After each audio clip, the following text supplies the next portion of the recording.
Hora de entrevista importante aqui no CN 360 sobre esse assunto. A gente vai conversar agora com o Bruno Brandão, que é diretor executivo da Transparência Internacional. Oi, Bruno, seja muito bem-vindo ao 360.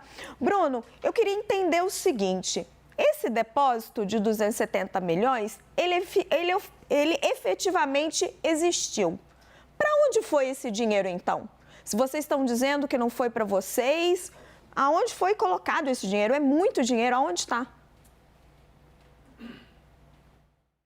Eu da não fake ouço, news Bruno. que... Agora sim. Alô? Tá. Boa tarde, Raquel. Isso é parte da fake news que foi construída já há quase 5 anos para atacar a transparência internacional no Brasil, em retaliação, muito provavelmente, ao trabalho que nós fazemos denunciando corrupção de poderosos e de todos os lados. Então, os ataques vêm também de todos os lados, da esquerda, da direita e principalmente de cima.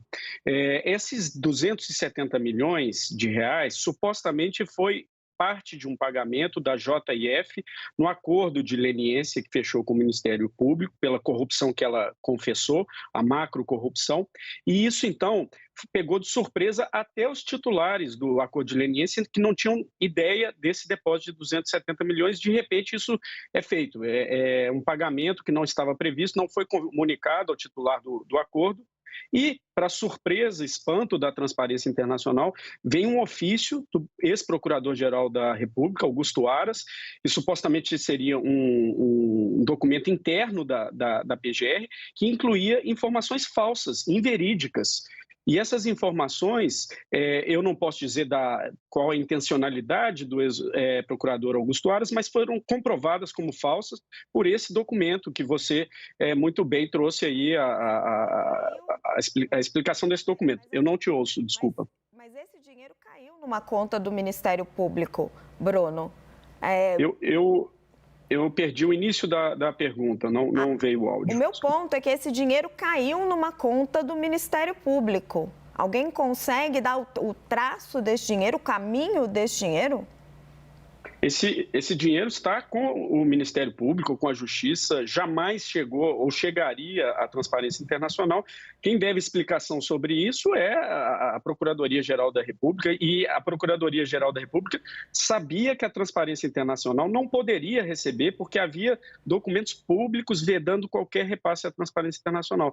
Apesar disso, esse depósito que foi feito, foi comunicado, o Augusto Aras, ex-procurador, coloca num documento oficial interno, supostamente sigiloso, mas que é vazado à imprensa, alguns veículos de nicho jurídico publicam como se a Transparência Internacional fosse receber isso. Então é muito grave que uma fake news dessa gravidade, atacando uma organização da sociedade civil que faz denúncias e incomoda esses poderosos, que venha da Procuradoria-Geral da República. Uma fake news que nasce ali e persiste durante anos e hoje é objeto de várias ações sem fundamentos baseadas nessas alegações. Bruno, você está fazendo uma acusação grave, você está dizendo que um PGR produziu uma fake news e que essa fake news está baseando uma investigação do Supremo Tribunal Federal. Que providências vocês pretendem tomar a respeito disso? E eu digo até providências jurídicas.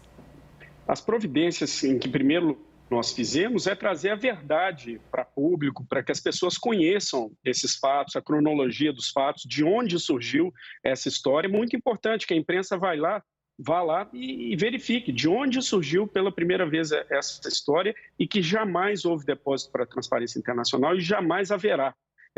Isso está documentado, isso tem contas auditadas da Transparência Internacional, todas publicadas. Mas é muito grave, repito, que uma fake news ela possa ter nascido nessas circunstâncias, com uma informação, como eu disse, não estou dizendo de qualquer intencionalidade do ex-procurador-geral da República, mas é fato que havia informações inverídicas em um documento oficial que foi vazado.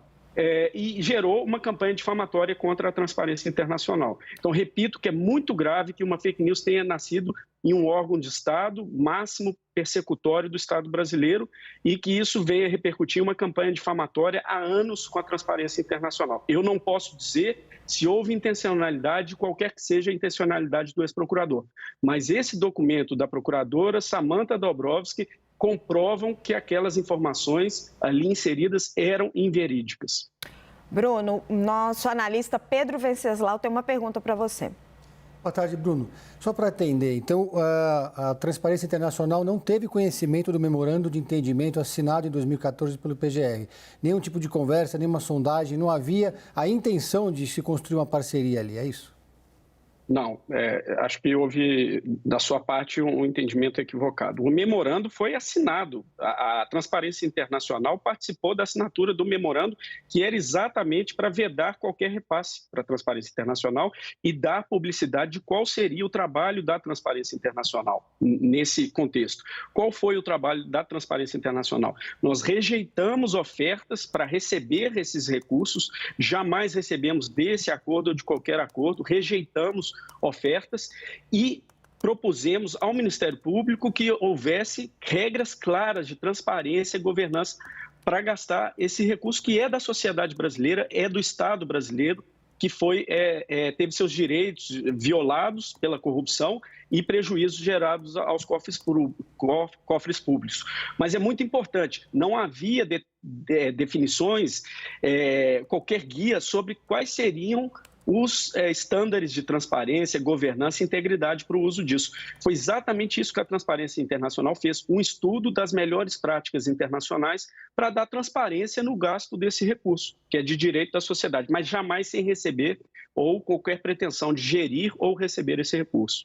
Bruno, Clarissa Oliveira tem uma pergunta para você. Clarissa. Boa tarde, Bruno. Obrigada pela presença aqui. Bruno, quando a gente conversa ali com políticos ligados ao PT, inclusive algumas figuras ali envolvidas aí nas petições, nas demandas que embasaram aí esse pedido de investigação, a gente ouve com muita frequência referências à Operação Spoofing, a diálogos seus com integrantes da Operação Lava Jato, que isso seria ali um indício de que havia uma relação ali que não seria republicana.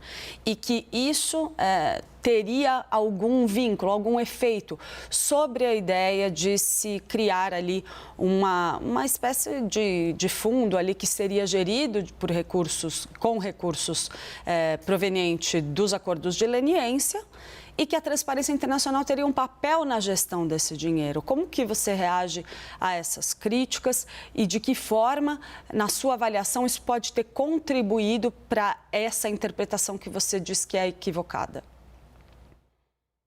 Muito importante isso também e esclarecer toda essa relação com a Operação Lava Jato e com o Ministério Público de maneira geral, porque esse caso da JF sequer era Lava Jato, não era nem em Curitiba, era uma força-tarefa no Distrito Federal, Greenfield. E a Transparência Internacional é da natureza do trabalho colaborar com instituições públicas, com instituições privadas, com a imprensa, com a sociedade civil, com a academia, no propósito de combate à corrupção.